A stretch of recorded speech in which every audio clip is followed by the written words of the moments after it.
What's up, y'all? This your boy DC with emix.com. Welcome to the channel and welcome to the Emix podcast. But before we dive into the next episode, if you make any kind of music and you plan on putting it out the right way, then you know the importance of getting your music properly mixed and mastered. And that's what we do here at emix.com. We make it super easy. Just upload your sessions and our mix engineers here will get it mixed to industry standards. And we have plans starting as low as $39.99 a month. So I'll leave you that link in the description below so you can click on it and get started today. All right, y'all, let's dive into this episode. Peace. Hey, what's up, y'all? I'm Zach, and we got Dexter in the house today. What is up, dude? All the way from Colorado, man.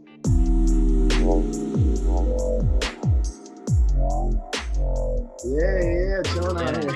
How is it out there? There's like a bunch of fires going on, right?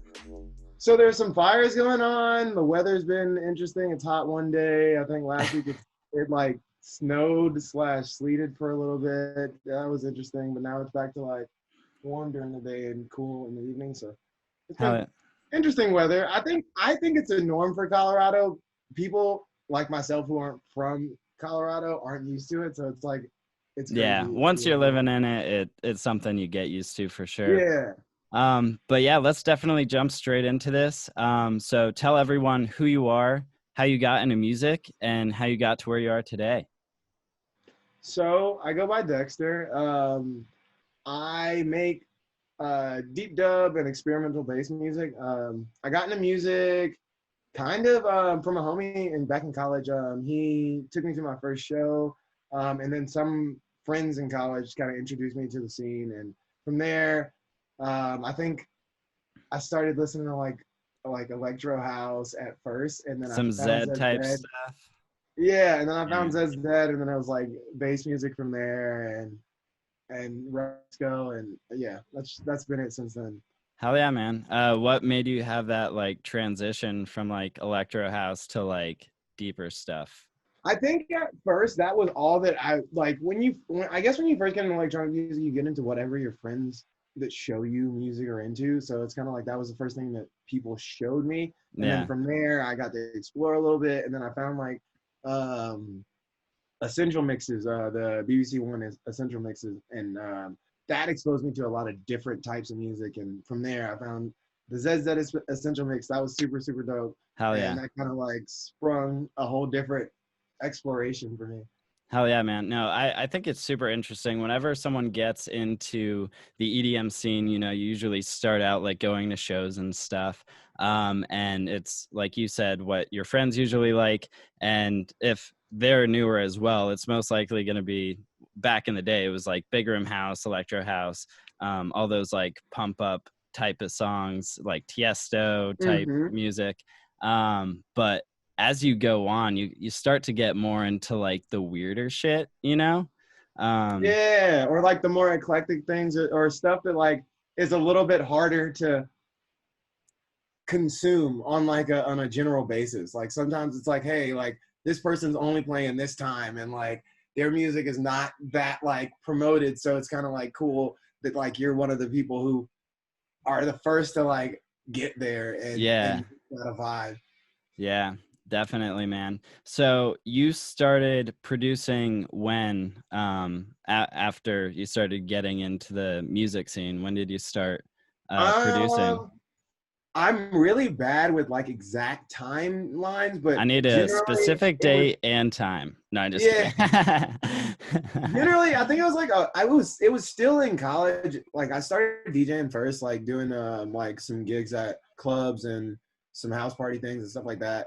And then from there, I like started making my own music. Like right after I graduated from college, like I got used to Ableton and figured all that stuff out, and then started making tunes. And then I think I started releasing stuff probably about 4 or 5 years ago Nice. when I first moved to Denver, and have just kind of been doing that since. So how long have you been producing roughly?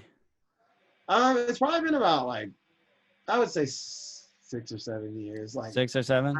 I started messing around with like beats and stuff like that farther back than that, but I don't think I would say I was producing anything Yeah. before, just because Like it was kind of just for fun, like you weren't taking it seriously as like a brand. Yeah, or still like learning the program, still like teaching myself music theory, like understanding like what different things do and what they're for, and Yeah. I still I guess I had like more of an affinity for just DJing, so it was like a lot more time like spent focusing, looking for tracks and like looking at what other people are doing and stuff like that, as opposed to like, all right, I'm just like making music now. Yeah, most definitely. And like you mentioned you didn't start releasing until like 5 years after you started producing. Is that correct? Probably so, Yeah. honestly, because like the stuff that I released before that, or like that I attempted to release before that, I just kind of like held on to. So Yeah.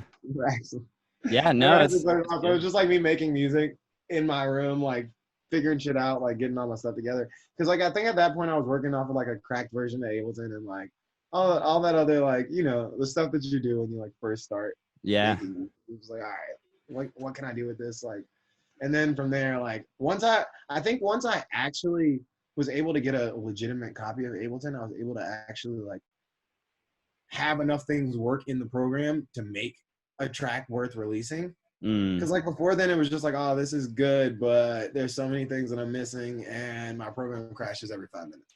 Oh, really? So the crack version almost just like crapped out at a Yeah, I mean, yeah, it was decent for what it was, but it definitely didn't. I think it created more issues than it solved mm. as like a program for like making music, like a musical thought or something like that. Nowadays, it seems a lot more easy to like outlay a thought in the program because I have all these like tools at my disposal, Mm. especially with the Ableton. Like once you have like Suite, and I don't even know if it's just Suite. Like Ableton itself, like does a really good job of giving you tools Yeah. that help you Like the create stock plugins and effects stock and plugins, and everything. then on their actual website, like once you purchase Ableton, you have access to like a whole bunch of free packs that were created Yeah. by people. Yeah. And they're like really texturally rich instruments. Sometimes like they're very like iconic electronic music noises. So it's like, I don't Mm-hmm. know. It's interesting. It's like a nice thing to help you like finish up an idea, as opposed to like, all right, I've got to make everything from scratch, because I don't know, that gets daunting. Yeah, no, most definitely, dude. And like what's cool about using those pre-made samples, definitely make it your own, but like use it to like give yourself inspiration almost, you know, Yeah. like it almost makes the process of creating music easier because like it almost just propels you forward while you're Yeah. making music. And I definitely agree with that. And to piggyback on that, I think it also allows you to kind of get to like second and third step thinking when it comes to like making music. Mm, Because I mean, there's a lot of stuff that a lot of artists do that are similar in terms of like sounds yeah, choice, but like what they do with those specific sounds come after you make the choice to use those sounds, you know? a Like it's hundred like, all right, I'm percent. gonna put it in it this way, or I'm gonna throw a gator over it, or I'm gonna delay it a certain way and get this iconic sound, or develop my sound in this way. But if you're like still on level one where you're just like combining two voices together in a synthesizer and trying to figure out exactly like, I don't know, like your detune on your voices, like I don't know, that's it. That's such a small problem to have to solve when there's like this huge problem of like getting your musical thought out Yeah, in most your own definitely. creative way in the genre or like realm that you're trying to like develop yourself in. So like there's just such larger problems to solve other than what sound. Yeah, 100%. And I think too, like what I've come to learn as like a producer is that you are going to have your own sound. Like, don't worry about like having Yeah. your own sound instantly because through your experiences and through practice of, you know, continuous practice in producing, you're going to develop your own sound. You could give, Yeah, it's just what happens. It's like your sound is how you make music. It's not a sound. It's how you curate. It's how you curate a mix. exactly, 100%. You could give, and I think they actually have this on YouTube. It's called like I'm probably gonna botch it, but it's like 5 producers, 1 sound or whatever, and they I think I know what you're talking about. Yeah. I'm not sure if I'm referring to the exact same one, but I like there's one that it's not ADSR, but it's I think it's like Team Supreme does like a similar thing where they just like give people a whole bunch of, like the same samples and they just come out with all different songs because it's like your mind's gonna take you wherever you want to go with it. 100%, dude. So you said you started in Ableton and you're still in Ableton, right? Yeah. So if you were going back as a producer, purchasing your first bundle of Ableton Live, which one would you do? Would you do the standard version, suite? I mean, are we saying if money's not an option because money's still money's still an option? Money's not an option. Well, yeah, like let's say you have enough money for all of it. Then I'm definitely going with suite. Even if you like just started and you don't know. Even if I just started, because there's a lot of tools that are available to you that you that would develop the way that you make music. I mean, especially like things like Max for Live. Like Max for Live is not even available until you get up to suite. But like just convolution reverb versus regular reverb and like the convolution reverb is fucking sick. Yeah, like some of the like effects that you can use, like that develops a thought process behind like making music. It's like, oh, what do I do with this? Like, all right, I don't know. It's like it's very simple to see the difference in some of those things, but if they're not an option, you never know that there was. Would you say like as a new producer though, because like when you're a producer just getting into it, there's a lot of shit, like a lot of new shit, like composing the song, mixing the song, mastering the song, just sound design, like there's a lot of stuff coming at you. Would you say like the suite version would almost be too much, or it would actually version, for me, the way that I think, it would have allowed me to like delve harder into Ableton at first, as opposed to like looking outside to like third-party software, just because I have a lot of producer friends who use a lot of third-party stuff, and they'll be like, have you seen this and such? And I'll be like, oh, you mean this combination of Ableton things? Yeah. All right, yeah, I've seen that. Like, I got that. Like, I made it. So it's like, I don't know, like that for me is the way that I tinker. It's like the way that I think and the way that I develop things is like if I can get better at this thing, I can develop like some kind of like method that other people don't use because they're not thinking about it like that, because they only use it when they have to for this one instance, and then they go on using something else. I'm gonna use it in many different fucking places as I can until I'm like, okay, I've broken this thing. Like I know every way to use it. And then I'm gonna show somebody else how to use it and hopefully they figure out a different way and come back and show me. Hell yeah. Well, too, you'll save money in a way. You'll spend more money up front, but you'll have access to all those things and kind of a limitless experience in creating new racks and everything within Ableton's just regular plugins that they have. So you won't spend all that money on $40 plugins, like 30 third-party plugins. Yeah, and that's definitely something that I've noticed in my, I guess, growth versus some of my other friends who also do it. Like they've grown in terms of like, all right, I found this new thing that's like cool. I'm using this now. And it's been more for me like, all right, I've found new ways to do these things. And here's how I've developed it more keenly. And I don't know, I mean, not that one's better than the other, but I mean, they're both two necessary evils kind of in this situation, because one is used in the sense of like a third party person developing that idea. And then the second one is somebody having that idea in their project and developing it, and they can be used interchangeably. Like somebody could bring a project or a new plugin to me and I can interject it into a rack or something that I've built and very easily like operate it because I know the basic, I guess, functionality of how that plugin works versus or what that plugin is doing versus like what Ableton plugins are capable of. And I think too, you'll have more control because, like, let's say you get a one knobber, right? Like, it'll add the amount of effects from that one knob, but like let's say you're doing like a riser type thing where it adds some reverb and then also pulls up on the EQ a little bit to, you know, create more space. Like, it'll do that, but you can be a little bit more specific if you have those individual plugins within Ableton.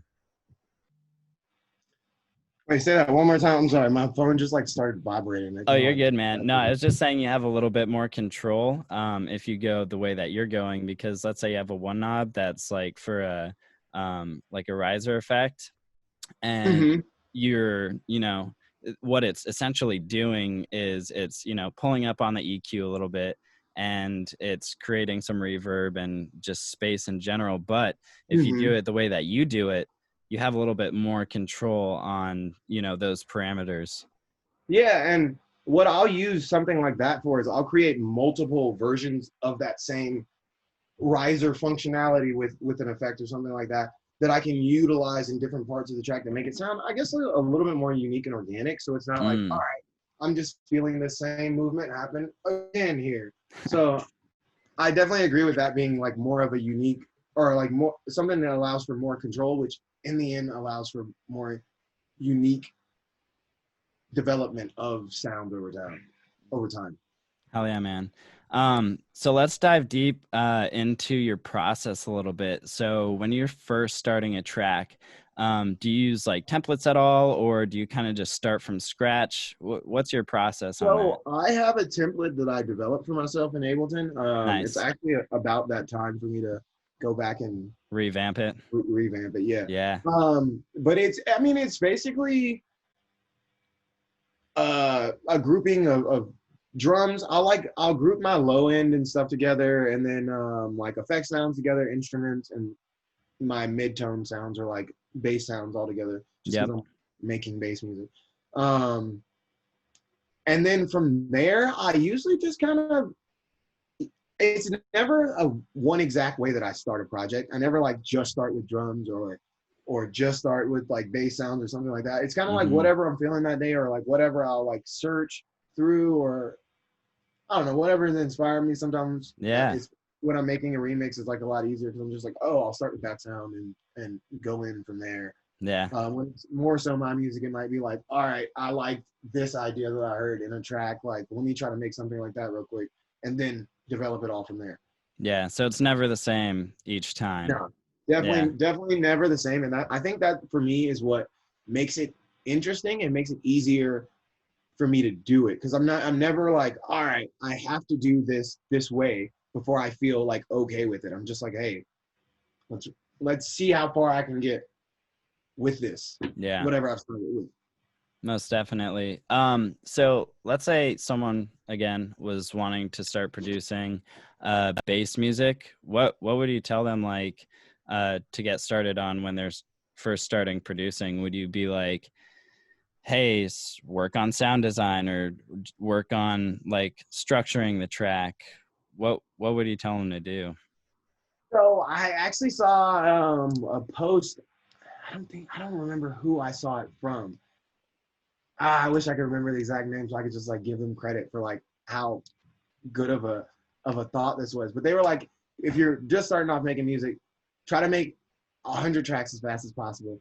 Don't care about like if it's perfect or whatever. Like that for me is like what it would be. It wouldn't be like start on and focus on a certain thing. It's like try to develop 100 ideas to like some point of finished. Because I mean, we all know that there's no such thing as like finished. It's just like, true. All right, am I cool with like letting other people like tell me how much this sucks? No,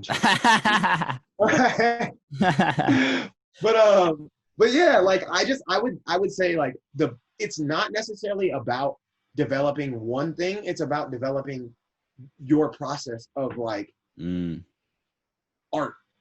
Yeah. Because it's like, for me, I think of it like a factory, and like in a factory, you have to have goods that are like starting between like ending or like becoming like an finished. assembly line. Yeah, like being tested, and then you've got to get the product out the factory into the people. Like, so like that's just how I think of it. But like it takes time to get one to get to that point, to like not be overwhelmed by everything that's going on in front of you. Yeah. But two, like if you never like get past starting, you never develop like your skills in other places, like developing an idea or finishing. Like finishing is a whole different skill than starting. Yeah. Like it takes a whole different set of like ideas, muscles, in terms of your brain muscles, and just like workflow. So like if you're not practicing doing all of those, like it's almost like lifting weights with just one arm. Like one arm's gonna be like huge. Yeah, man. And then you have this teeny ass other arm. Like, so it's Yeah. like, oh, go ahead. No, go ahead.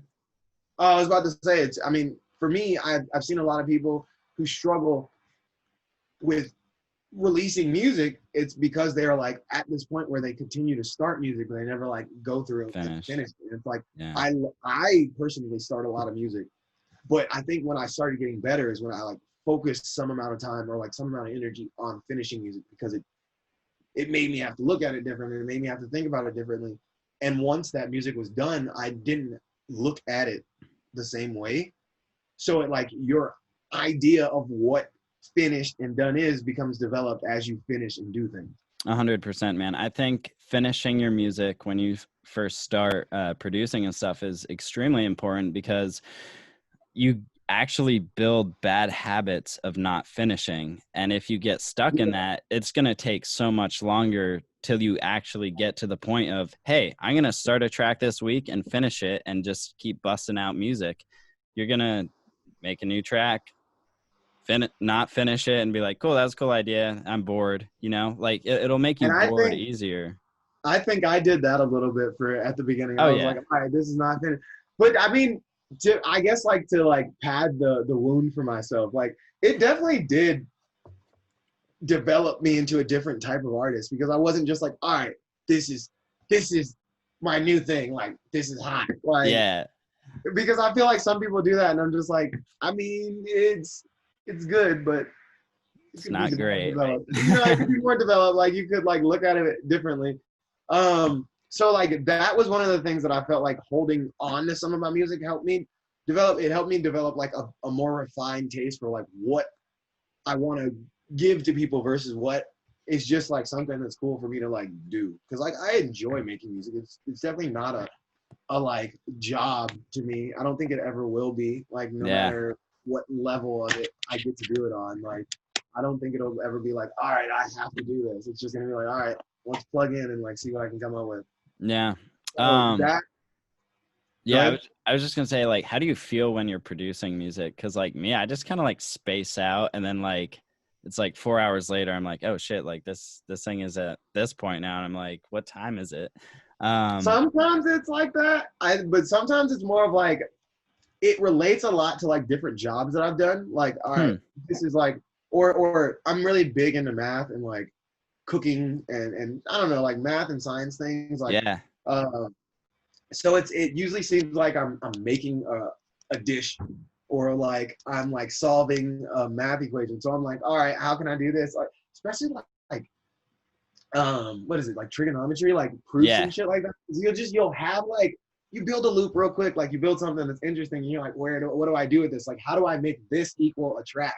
And it's like that, like I'm building backwards there, and I'm like adding all the pieces. So it's like, I don't know, I go down this rabbit hole, but I also try to give myself like a decent time limit, or like a realistic view of like working. Like when I get to the point where I'm like not doing anything that I feel like is substantial to the track anymore, I'll save it and I'll move on to the next. I'll either go to a track that like I was working on before, because like for me, I try to think of creativity as like a muscle, and any muscle obviously operates the same like when you're working it out of building or whatever you're doing. Yeah. So like I'll usually think of it like, all right, I'm going into a session, I have like this much time, whether it's like I have a whole day or I have like 5 hours or whatever. Like, what do I need to do, or what can I get done? So I'll have this thing where it's like, I call it like, it's like brain stretching. I'll just have a time where I like sit down and just fuck around and shit. Like Yeah. do whatever I can, like just see what happens. Like whether it's building like a new tune or like messing around with like some plugins or like building new plugins or whatever. I'll just like mess around and get myself like worked into Ableton. So I'm not like jumping into like this project that I spent so many hours in and then just like fucking up the vibe right away. Yeah. Like from like after I've stretched myself or like played around with the track, I'll go into something that like I've been listening to over the past few days or like want to like do more work on, and I'll like look at it from like a standpoint of like, all right, I've been working on music for a few hours, like I want to get something done now. Like, Yeah. not as like, all right. So you kind of get, I don't want to mess it's almost around. like warming up a little bit. You're like, warming up the muscles a little bit. Give so myself like a little mental warm up and like get all the creative juices flowing so that when I like go into like a tune that is at the point where I need to like start finishing it or develop an idea, I'm already like warmed up and ready to go. Like I've got those like muscles flowing. I've gone through some plugins or like some sounds that I already thought were interesting and I didn't like necessarily use them on what I wanted to use them on before, but like they're good for this or whatever, what have you. Sometimes it's just me like I'll warm up and I'll know I'm done warming up when I find a sound that I'm like, I know I need to go make a track with this. Like, all right. And it's just like instinctual. It's just like that instant inspiration feeling. Yeah, it's like, because it's like, it's a very like driving force. It's like, damn, do I put this in this song or like, do I hit command? Make something completely new. And it's usually like, all right, command in right now. That's awesome, dude. So let's talk about kind of like structuring a track a little bit. Do you usually start with like a 8-bar loop, kind of like create the main part of the song, or do you kind of just like build the song like each individual So interestingly enough, like this kind of relates back to like when you asked me about my template. So I created a template a while back and I saved, I don't know if this infinite wisdom or whatever, I saved the template and like the starting bar is on like bar 64. So it's like in the middle of fucking space. In the middle of space, right? Yeah. So like every time I start a track, it like starts in the middle of space and I'm like, I have room to build forward and I have room to build backward. And I did that like backwards. I was like, forward. Yeah, no, you're good. You're good. But yeah, I'll just like develop a rhythm and like I think I was looking at back in the day, I was looking at I think it was either Steve Aoki or like Chucky or somebody. It was like a tutorial from one of them, and they were like, no, or it might have been David Guetta. It might have been. Like I'm just saying, like I don't know those days. But he was like, yo, I like to like I'll listen to my drop and then I'll immediately go listen to the breakdown. I'll listen to the drop and they'll switch back and forth just to see how like they cohesively like operate. So that like helped me develop like a workflow from there. Like I'll make a drop part and then I'll like start writing a whole bunch of shit over it. And it'll like be too much sound. I know it'll be like too much sound. It's like this. Yeah. This is pushing my speaker to like where. But you're like, what parts can I use from that? Yeah. And then I'll just like pull the parts out from that, and then I'll just like separate them out throughout other places, and then I'll fill in those gaps. So then it becomes like it's like I like you can either relate it to a big puzzle or like a Quentin Tarantino movie. Like it's like all right, I give you the good stuff, and then I'm like, all right, where the fuck did all these people come from? I'm just gonna draw this out for I'll just break all that stuff out after. Yeah, like literally, and then like sometimes I've had instances where I'll like build all this stuff out, and then I'm like, wow, that was cool. This is a lot of stuff.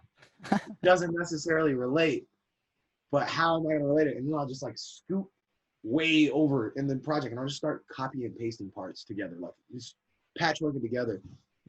And it's like it's all derived from like an original rhythm that was like the same, or original melodic idea that was the same. Yeah. Or like whatever, something like if I'm using math here, like which is I've told you I like to use it a lot. Like it's an associative property. Like it's all if A equals C and C equals D, then A equals D. So like I can put those pieces and parts like back together in ways that you wouldn't have thought of when they weren't created, because they weren't created, right? Like this sound was created before this sounds, like the chicken before the egg. Like we asked ourselves, like, did the chicken come before the egg? But like now we make like breakfast with chicken and eggs, you know, like so it's like doesn't matter which one came first. I can use both of them. to cook. So that's what I'll do when I'm like making something. I'll like get a really big smorgasbord of like ideas that coexist or relate to each other, and then I'll just like try to put them together in a more interesting manner. Like and from there, like sometimes it's like done, or sometimes I'm just like, all right, this piece I can use in this other section to make it sound less generic. So it's always just like a shifting, like, I don't know, like a Tetris game or like puzzle, something. Like Dude, I love all your analogies. We got Tetris, math, breakfast. We got Quentin Tarantino, cooking. I fucking love it. That's me all day. If I can relate it to something about art, I'll do it, and I'll try to like actually make it happen. I'm like, oh yeah, that's my interpretation of that. Hell yeah, dude. I love it, man. So let's talk about your brand a little bit. Dexter. Did you get that from Dexter's Lab at all, or? So it came from all right. So it has like a dual meaning. It came from Dexter's Lab, but it also came from the untimely passing of my brother. His name was Dexter. So my brand really like started off spelled D3XTR. And over the past year, I shortened it to D3XTR, but it's still pronounced Dexter. So like the project started off as like kind of like, I don't know, just like a musical outlet or like an artistic outlet for like his untimely passing, and like the fact that I really wanted to like make electronic music. So I was like, oh, what will I call myself? I'm like, all right, that works. And it just ended up happening to be one of those things that I also looked at a lot as a kid. Like I'm like, oh yeah, that episode of Dexter's Lab, yeah, I remember that. Da, da, da, da. Just like I'll point it out. So like it's very prevalent in like the way that I like operate anyway. Like I'm very much like Dexter. I don't know. It's weird. Yeah, no, Dexter's Lab is tight, and it relates to music as well, because like people call their studio their lab, man. So. Yeah, they call it studio their lab, and it's dude, like I don't know. Sometimes like the things that are going on in my quote unquote lab really do seem like science experiments. Because like I make music, but I also like make digital art, and I also do oh, you do? clothing. Yeah. So I make art in Photoshop and like on my phone and stuff like that. I'm also getting into like video and animated stuff. I gotta get another computer before I can do that, because like mine is like, hell no more. Yeah, man. No more right now. Especially video. And I also do. Oh, go ahead. Oh, I was just saying, yeah, especially video will overload your computer.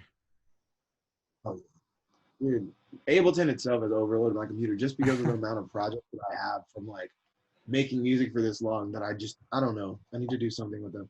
I'm probably gonna release a lot of music in the next few months. There's a lot of stuff that just needs to be like grouped up together and like presented. Like, here you go, like whatever. A single every day for 3 months. Here we go. Single every day for 3. Oh, that would be a lot of extra producing time, because some of them need more work than others. Hey, but yeah, all good. I also do make clothes as well. Oh shit, I really? do like tie dyeing stuff. I do like vinyl pressing, and I do custom projects for people. Like how do you do vinyl pressing?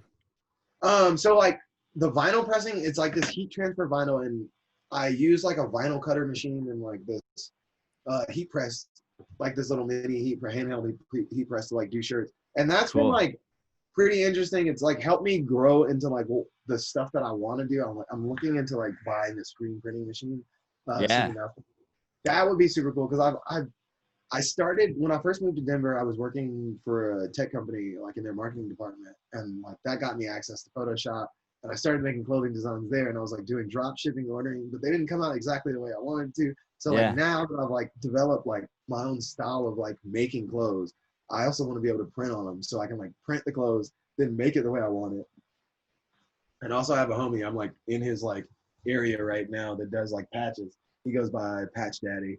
Oh, dude, I'll have to patches from you, man. I definitely need some patches. Yeah, dude, I'd be down. We can talk about that for sure.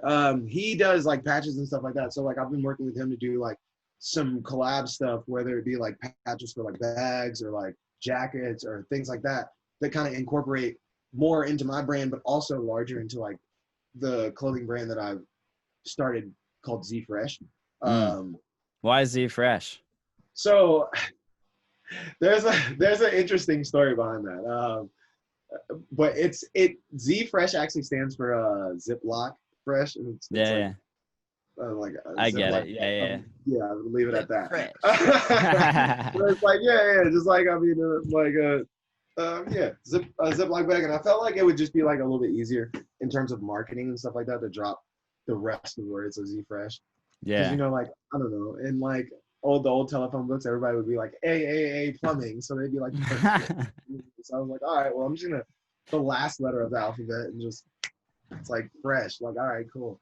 So like from there, I was like, all right, all the designs were like related to the word fresh in some form or fashion.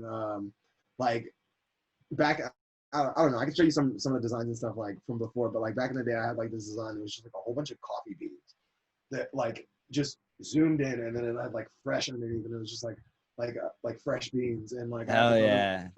Just of, like the nostalgic smells of fresh. Yeah, like I just wanted you to like think about like, oh damn, like yeah, I'm like coffee. Like I don't know, I love coffee, so like when I looked at it, I would immediately like smell a fresh like brew of coffee. And I'm just like, yeah. See, that's what you should have done. Make it a scratch and sniff shirt.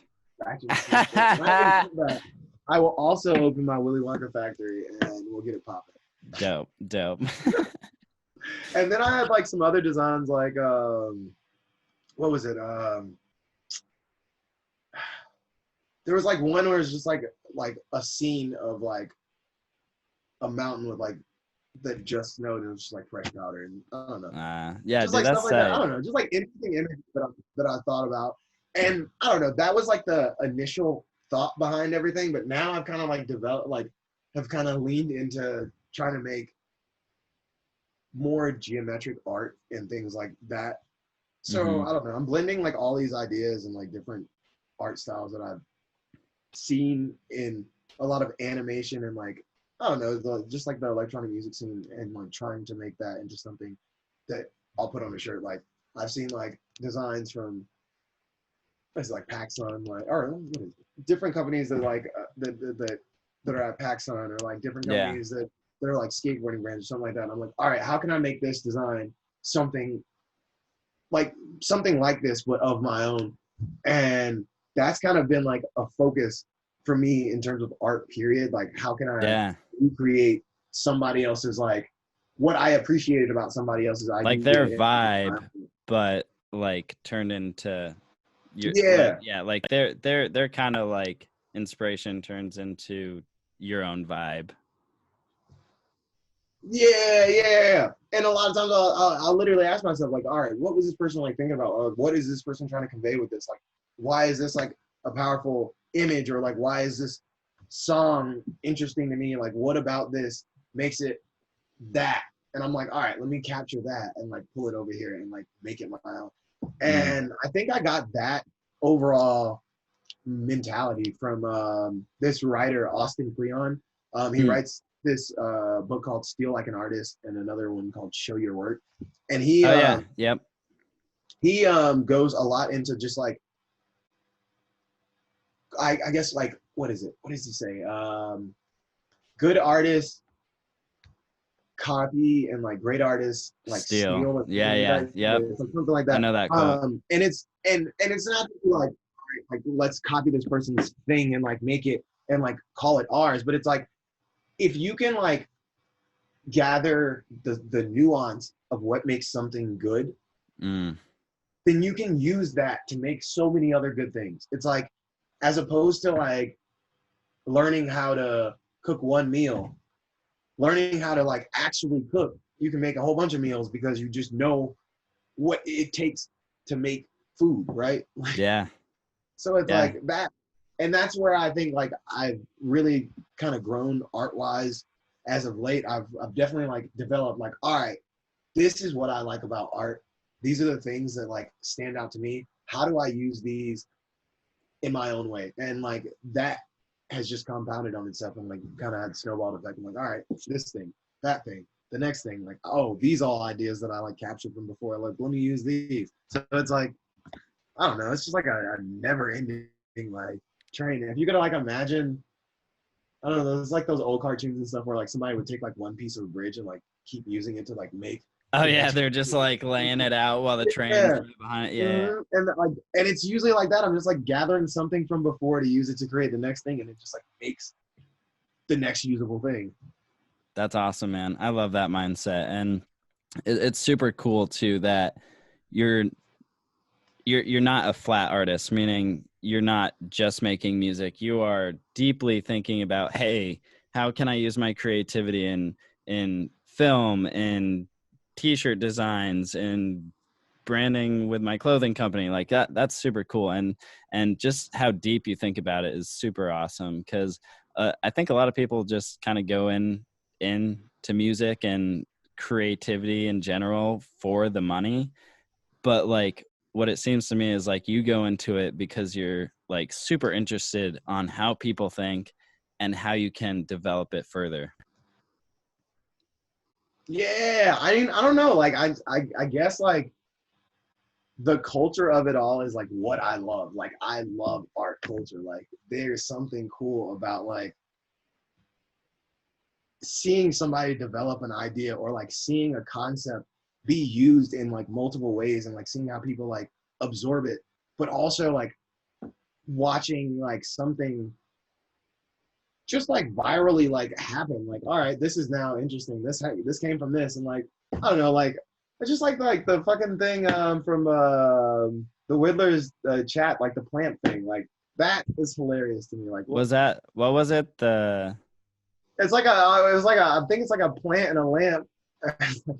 No pants plant because the dude had like no pants on.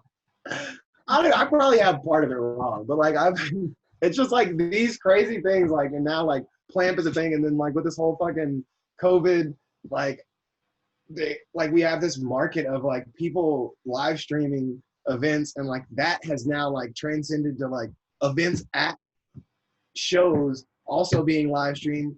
So it's like I don't know, like we've taken the internet culture and like brought it into like an actual brick and mortar place, and it has like its own relatability and its own like audience and like traction. I don't know. All that stuff's like super interesting to me. It's like I feel like we're on the forefront of a lot of things that end up going out in other places that other people were utilizing in one way. Like we're using a Zoom chat here for this, but like this instance itself is like what helped develop a little bit of like Twitch, and like a lot of people who are interested in electronic music also are like interested in video games, and like knowing that Twitch existed, like when we were not able to like throw shows and stuff like that, people were automatically like, all right, this is the place we're gonna go because we're familiar with this place. So it's like I don't know, all of that together. Having that mindset too, like before things happen, is really important. And kind of like, and what I think you have as well is like looking out in the future, like learning your past to like determine what could happen in the future. Yeah, and I think a lot of people lack that. They're just like looking at like, all right, let me do something that's like relatable to what's happening right now. And it's like that'll die fast. At it like, yeah, trends like happen fast, but if you look at it as like a larger, like, all right, this is what this is this, and it relates to these other instances of something. What else relates to other things that I could like potentially utilize or do, or I don't know, piggyback on or something like that. It's just there's a lot of information to be had like past events. Yeah, most definitely, dude. That's super cool. So just kind of going back a little bit, I kind of want to talk about a little bit more of like inspiration. You kind of talked about like artists and when you first started, but what's like your biggest inspiration now? Like if you're like, I think as of late, definitely Turnian Sound. Like I love Turnian Sound. That's just real shit. It's like I listen to it. I haven't heard. They're all right. So they're these it's a group of 3 dudes out of what is it? Is it Minneapolis? I think it's Minneapolis or Minnesota or whatever. I'll have to like double check that, fact check that. But they make deep dub music, and it's very I don't know. It's like very intelligent in its orchestration, because a lot of it, like, you can definitely tell that these guys know how to use electronic instruments or like electronic like effects or like ideas, and like the way that the three of them work are all, I don't know, different in a manner, but it comes together to be one very like cohesive, like strong idea. I don't know. Like And you wouldn't be able to tell that it's three people working on it almost. nah, you wouldn't be able to tell there's three people working on it. It's like it's these three minds work so like in. They're all connected. Yeah, they're just like all connected. It's like crazy, dude. It's so good. It's just, I don't know. It's like deep dub music. It's not anything like crazy in terms of like progression or melodic senses, but overall sound choices, the use of like analog gear with Ableton, like, I don't know, Ableton functionality. Yeah. It comes out to be a very like precise sound, like very precise, very like very in the intentional. pocket. Yeah, very intentional. And they play at the Black Box, which is like one of the big places here in Denver. Oh, cool. Pretty, I don't know, not pretty regularly, like, but a good enough amount of time that like you get to see them, and it's like always it's they're regulars pretty much. Regulars in a sense that like you regularly go to see them when they're here. Like, it's just like, yeah, I'm gonna be there. Yeah. So do you think they have like a pretty big cult following, or is it like? Oh yeah. Yeah. Yeah, it's pretty big. It's, well, I guess like it's definitely like more towards like that like deep dub culture. Like, I don't know if you're familiar with Black Box, like just it's a lot more of like low end heavy, like sub focused music, and people listen to Turnian when it gets played. And all their songs are very iconic. They don't sound like other people's deep dub, but it's like this like it does it. Like this fits them all. It's like, that's cool. Hell yeah, man. So you'd say they're one of your biggest inspirations? Like you just kind of listen to their music for new ideas, or? I listen to their music for new ideas. Like I'll listen to it like just for enjoyment. It's just, I don't know. It's like, it always has a good vibe to it. And I don't know, like in terms of like artists, I always like to support artists that I feel like are also like genuine people, and they've always been like very genuine. I'm a part of their like little Facebook community and stuff like that, and they're like always like, I don't know, like as of COVID, like they had like some jackets that were slowed down in like shipment because of all the different things happening logistically for shipping companies and stuff like that, and they were just like very like upfront of like, all right, this is going on, like we hope to get you guys this stuff like as soon as possible. And you don't always see that stuff. Just like, very like transparent, not shady. Yeah. Like, I mean, they clearly care that people are like interested in what they're doing, and I don't know, they also feel, I don't know, I also feel like they're doing it for like more the culture than like a money thing. So yeah, no, dude, that's super important. And I hope too, like when we come out of COVID, I know a lot of people are going deep into their music and exploration. And what I'm hoping is that once we're out of COVID, it just gives people more of a purpose musically, because almost, you know, right now we're not doing too many shows. And that's kind of like the highlights of the music industry is the shows and being in front of people and playing music in front of people and stuff. But I think right now is just like a great time to self-reflect. And from that, I think we're going to have a lot of great artists come from that. Yeah. I mean, it definitely caters to the people who have like a bigger imagination. I think this self-reflection time, because I don't know, I definitely have heard from people who need that experience to be able to like create the next thing. Like, all right, what is everybody listening to? What do people like? What do they react to? Like, let me go try to like make that. And I can understand that. Like, I've had nights where I'm at the club and I'm like, oh, that's cool. I'll go, like, let me go try to make something like that. Yeah. But like, I think the people who are like more creative in the terms of like, I don't know, I wouldn't call them like visionaries, but they can also like envision how this would be like reacted on in a situation because they have like a larger knowledge of like how speakers work or how like crowds work or like just how a night works at a club. You know, like, I mean, as you like do this more and like make more music and like go out to more shows and like interact with more people, you start to understand there's a dynamic to like a lot of the things that are going on. And it's not easy to mess up a vibe, but it is kind of easy to mess up a vibe. Yeah, 100%. Like, if you Done can it a like couple understand times. like what that is and like what you're trying to achieve and like attach attention to like attention, or not attention, but intention to like execution, I think that's when you get like the best product, because it's like, I intended on making this happen and this is how I did it. Yeah. But, No, 100%. Yeah, I guess you're right. It is just the performance aspect of it is almost the other half, because, you know, there's a creation part and then there's the showing part. And hopefully COVID doesn't last too long to the point where, you know, the showing part is no more. But I think like just virtual reality and just streaming. yeah, I mean, there's like different ways to show people things, and like there's definitely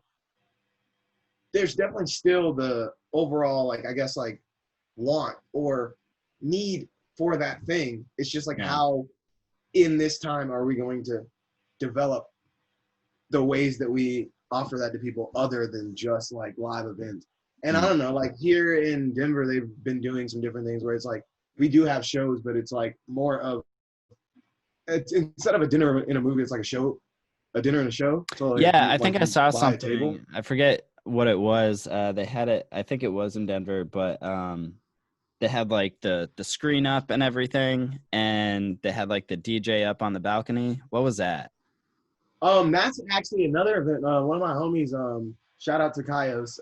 That's a company that he runs. They're doing like a live installation there. That's called I think it's like the Kuma Project. And they're doing like a live stream event, but it's also a live event that people can attend, but it's like limited basis. Like, so you can like attend the live stream being like performed for recording to go like stream out. But there's also like some other stuff there that are like live elements. It's pretty interesting. I actually was planning on potentially going out tonight. I don't know if I'll still make it out there, but oh, they have it tonight. You brought that up. And then they also have like that whole like drive-in thing that they've been doing. I've got some homies who like have different like speaker systems who have been like helping provide sound and stuff for that.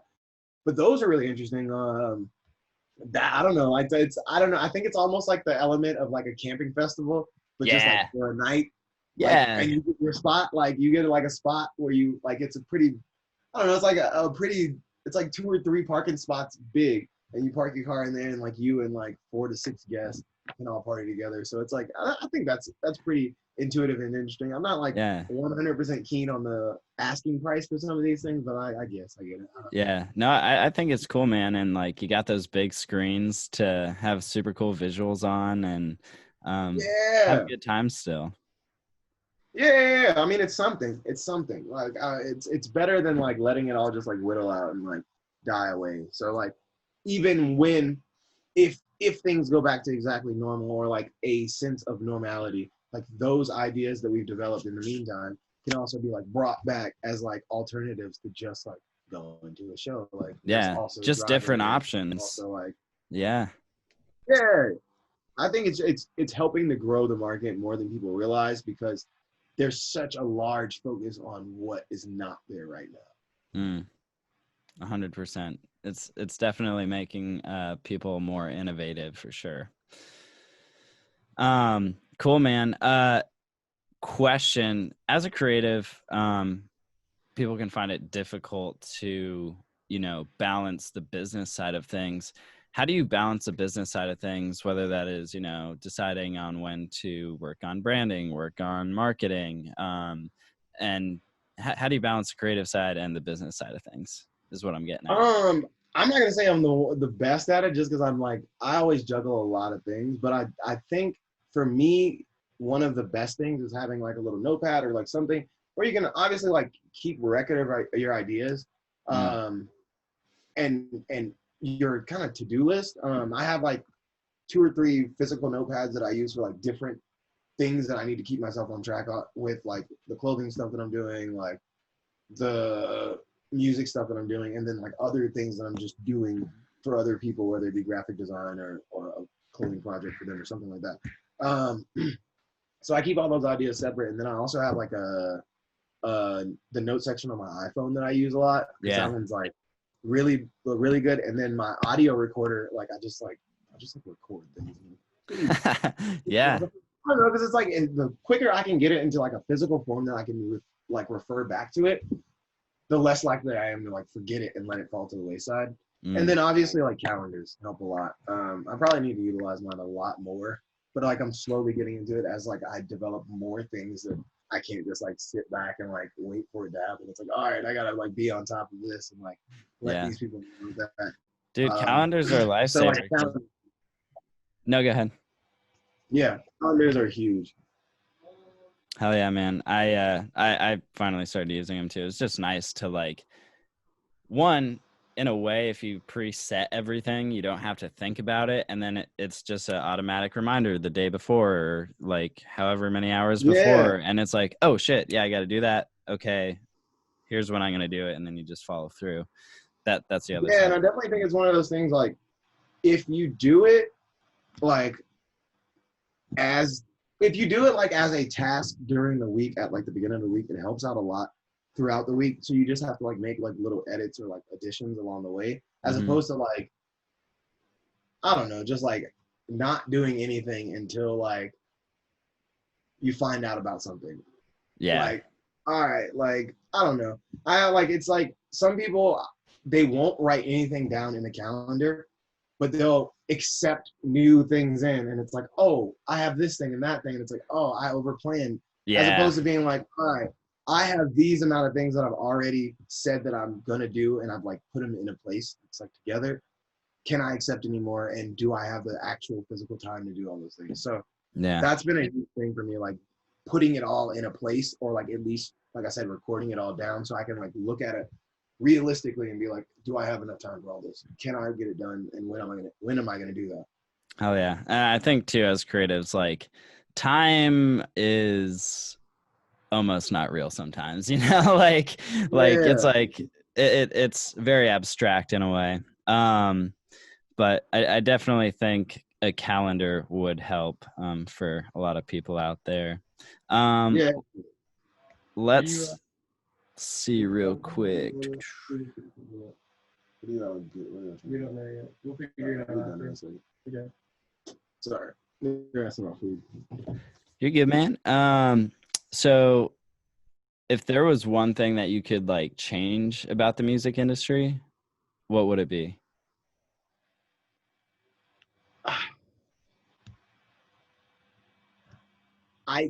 I think it would probably be like the disconnect between like, I don't know, the things like the people that inspire us and like in the journeys that we have ourselves, just because a lot of times it is a lot harder to get in contact or like connect with somebody that you may be able to make like leaps and bounds with, unless it's like, I don't know, you're like physically there with that person and can like say, hey, like, how you doing? Da, da, da, this is me, like such and such. I don't know, especially like at a smaller level when you're like growing as an artist, like there are definitely like opportunities that develop an artist that are more happenstance than they are like recreatable. So like almost having access and easier ability to communicate with people who may be further in their career.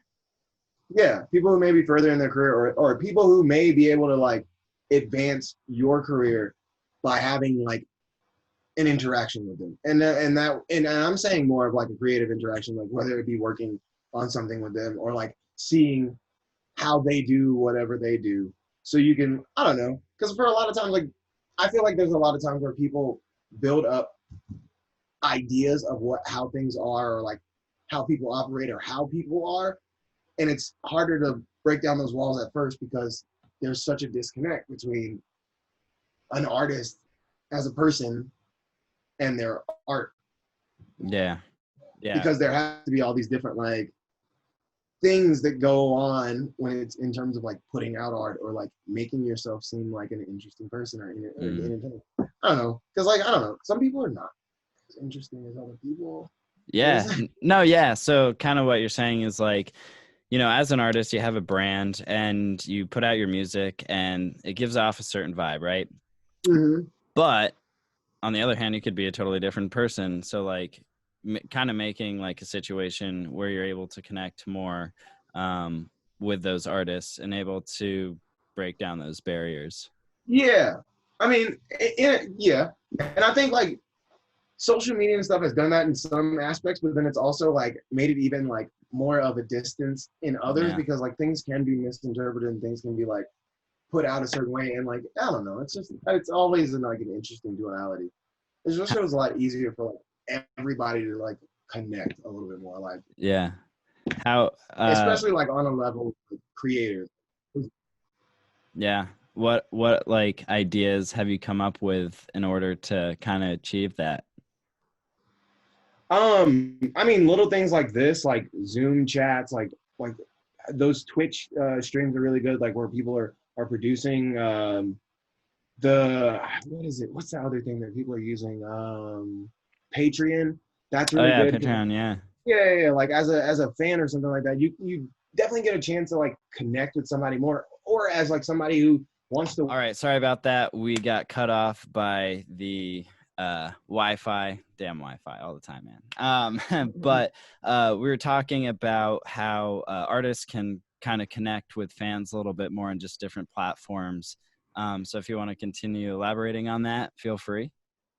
Oh yeah, I was just saying. I think the last thing I was saying was places like Patreon like just allow for artists to just connect, like at a place where you know like somebody's gonna be almost like as if you were, I don't know, meeting somebody at a bar. Like it's like, all right, everybody's going out for drinks on a Tuesday or whatever, and you just get to chat it up with that person about things that, I don't know, about things you're interested in or they're interested in, or and just connect and support people on like a more like personal level.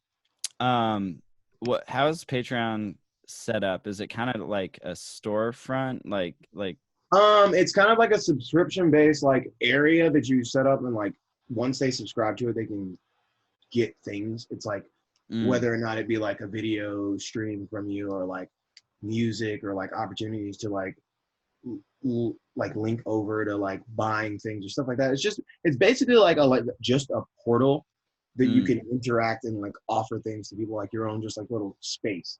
Dope. So it's is it donation based as well? So like let's say they wanted to get access to like an exclusive song or whatever that you're not releasing, you'd be like, hey, you can get it here just for a donation of your choice. I think it's more of like as a monthly thing. It's a monthly fee thing. So like within that monthly fee, like you would just get exclusive stuff like that, where it'd be like, all right, these songs are not available to anybody else, but you can get them because you're like a subscriber of Patreon or whatever.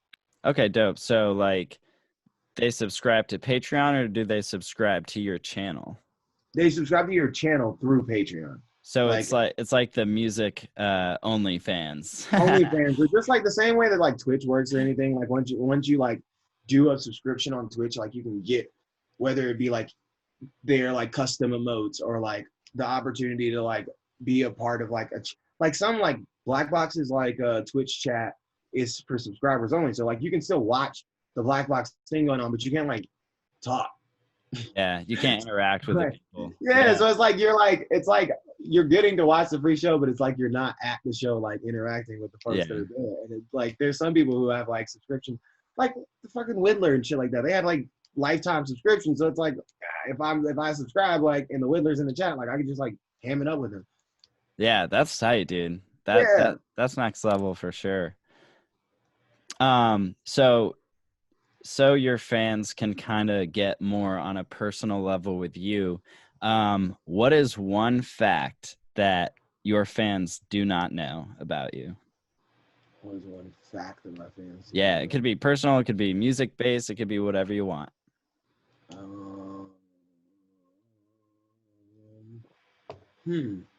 What's a good one? I don't know. What's a good one?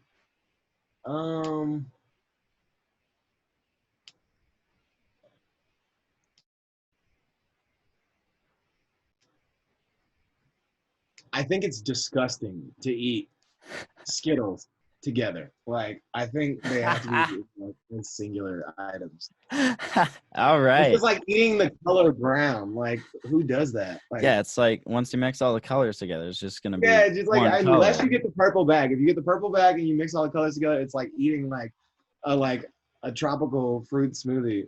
Okay, so if I were to test you, let's say, got a blindfold, put it on you, and I was gonna give you individual Skittles, what's the percentage of those Skittles that you would actually guess correctly out There's of a red 10? bag, 100%, like 100% on the red bag. On the purple bag, it'd probably be like 65% because I just don't remember some of like the actual names of the flavors. And then the blue bag, it would probably be like 25%. Hell yeah, man. I like it. That's tight. Dude, have you ever seen that picture? It's like people who like to see the world burn, and it's like mixed, like a big bowl, and it's like Skittles and M&Ms like mixed together. Oh, that's fucked. That's fucked up. It's I like know, not man. even the same sensation. I know. It would be a surprise for sure. That's awful. Who would do that? And kind of to piggyback off of that random question, if you were to work with any artist right this second, could be dead or alive, who would it be? Any artist right this second, dead or alive, who would it be? Yeah, I'm gonna have to go. Damn, that's like a loaded question. Like if it's just like any artist.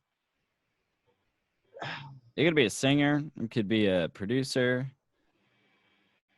Damn, that's rough. That's like, it's a lot. That's like, because I interpret art different. Like I guess like if it's music, art, and like anybody, it'd probably have to be like Pharrell. Probably have to be Pharrell. Yeah, hell yeah, man. I dig it. Yeah, Pharrell's I'd have to tight, go with man. that because he's just like he's got like a very eclectic way of like viewing things. So I think there's like I feel like you would get more miles for like your money than like like anybody. I don't know anybody else. That would be. I think that'd be an interesting mix. You and Pharrell, for sure. Yeah, dude. Like I feel like he can make really anything that he wants to make. It's just like up to him that day. He's like, yeah, I'm gonna do that the best. Hell yeah, man. I dig it. And just to kind of like wrap it up a little bit, what is one piece of advice? You've already given great advice to a lot of future producers and artists in general. But what is like the one thing that you would give to a future producer or artist if they're wanting to get into the music industry?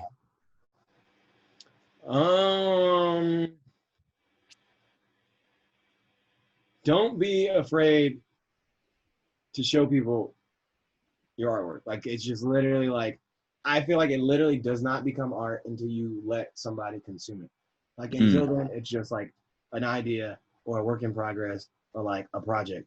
But like once you give it to people to like consume, then it becomes art. 100%. Like you have to like show people what you're doing in a finalized form, obviously, for people to be able to like, I don't know, like get behind it or support it or like share it or have a negative feeling about it if that's what they're gonna do. But like, I mean, whatever. Like some people are not gonna like some stuff, but like overall, you gotta like show people it and like put it out to the world, or else it's not actually gonna be like art. It's gonna just be like a hobby or something. I don't know. No, that makes sense, man, because art really is subjective, and that's what art is. It provokes emotion, whether you could have one person look at one painting and have a different person look at the same painting and feel something totally different. Yep. And until you like allow people to have like the choice to do that, then it's not art. It's just like it's like a thought. It's an idea because like you're the only person who has an opinion on it. So it's like it's very subjective. Like, hell yeah. What because like you definitely had some time when you first started producing, and I kind of wish I did this as well, where you take a certain number of years to really experiment and really dig deep within yourself to find what makes you an artist and what style and creation you want to make, essentially. When would you think would be a good time frame for new artists to like actually start showing their art? The moment you can put something together that's like an idea that like has like multiple elements to it, in terms of like it like moves from one part to another part. Like once you can do that, like show it. And I think that's like what was like one of my struggles for a long time, like make loops or like make ideas, like make something. But I wouldn't like have it have a beginning and a middle and an end, or like, and like once I did, like the first time I did that, I was like, all right, I'm gonna show it to people. And like that was it from there. Like once it like kind of tells a story. Yeah, I mean, and it doesn't even have to tell like a large story. It just has to have the elements that make up a story, a beginning, a middle, and an end. Like once you have that, just like show it to people. Because like from there, like you develop like better middles, beginnings, and ends. Like, but that's just like, I feel like that's like the point. And like that doesn't necessarily like say one thing for one person and one thing for the other person. It's just once you can do that, once you can convey a thought to somebody, like show it. I love it, man. Well, we are going to wrap up this episode. But before we do that, can you give everyone your social handles so they can give you a follow on Instagram, Facebook, wherever you'd like them to follow? So it's crazy. They're all different everywhere. But pretty much, honestly, if you just type in D3XTR, and that's like the reason I like switched up my name, because it's like very specific. Yes. You type that in on Instagram, Facebook, Bandcamp, SoundCloud, Spotify, Apple Music, like you'll find me there. Instagram, the specific tag is SoundCloud,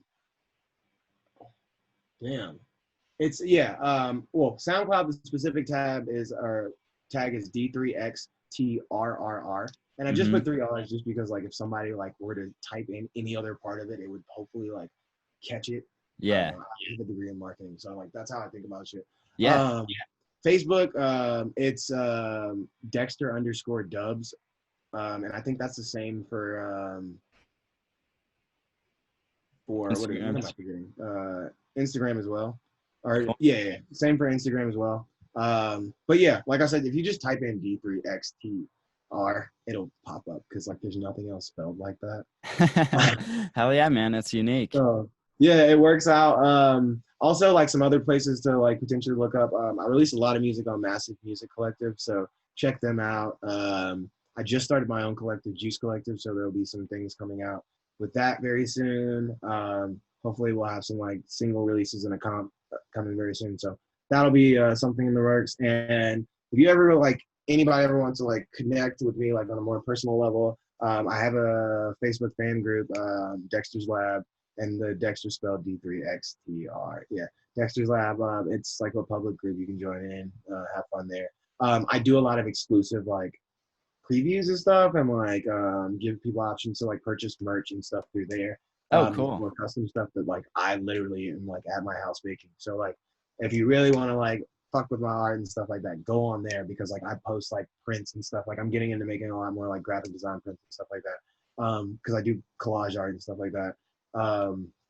So that's like a good place to connect with me. And then very soon I'll have like a link tree set up that'll just have like links to some different types of art that I do, like graphic design stuff and stuff that people can order through there. And I have like I was saying to you, I have some merch available through basemerch.co, and that's like a threadless site. So check that out. The homies over at Weird, they run that site. So there's a lot of different people who have like merch through there. So that's another place you can check it out. Cool, man. Awesome. So there are a bunch of places to check you out. So definitely go check out Dexter.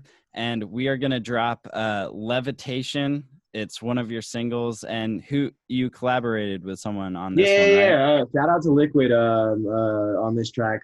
He's out of Alabama. Me and him came together. I think he originally sent me the stems to this, and then like I worked on it, and we ended up coming with a collab. And I released it through Pirated Records as a part of a large EP called the D3 EP, and it like comes together and spelled deep. I don't know. Nice. But yeah, so yeah, that's that'll be the track that everybody will get to listen. It's pretty interesting. Very like swampy, like underwater type of vibes. Really like the guitar in it. Hopefully Very liquidy.